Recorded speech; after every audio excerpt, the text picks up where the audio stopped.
Are the European Union and its common currency facing a crisis? What can and should be done?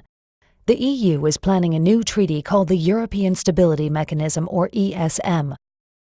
A treaty of debt. Members of Parliament all have access to the draft legislation. The authorized capital stock shall be €700 billion.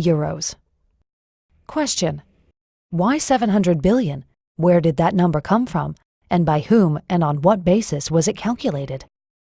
ESM members hereby irrevocably and unconditionally undertake to pay on demand any capital call made on them within 7 days of receipt of such demand. Question: nothing really. That part is clear. If the ESM needs money, we have 7 days to pay. Taking normal bank processing times into account, that means we have 4 days to write a check. But what does irrevocably and unconditionally mean? What if we have a new parliament, one that doesn't want to transfer money to the ESM? Do we have to pay anyway?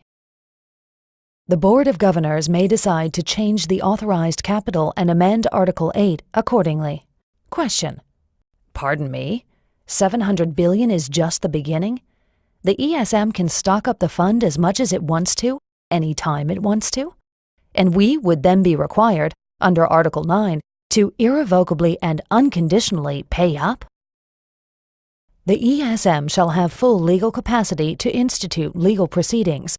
The ESM, its property, funding, and assets shall enjoy immunity from every form of judicial process.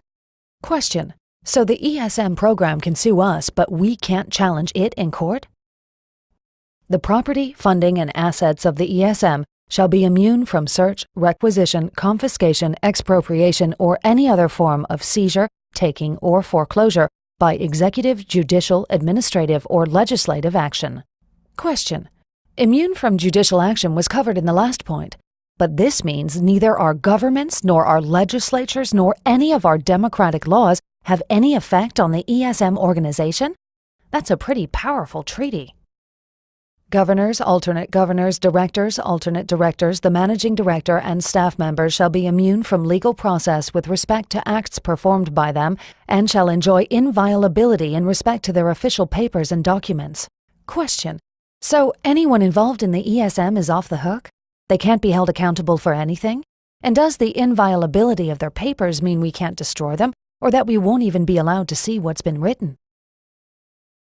The treaty establishes a new intergovernmental organization to which we are required to transfer unlimited assets within 7 days if it so requests. An organization that can sue us but is immune from all forms of prosecution and whose managers enjoy the same immunity. There are no independent reviewers and no existing laws apply. Governments cannot take action against it. Europe's national budgets in the hands of one single, unelected, intergovernmental organization? Is that the future of Europe? Is that the new EU? A Europe devoid of sovereign democracies? Is that what you want?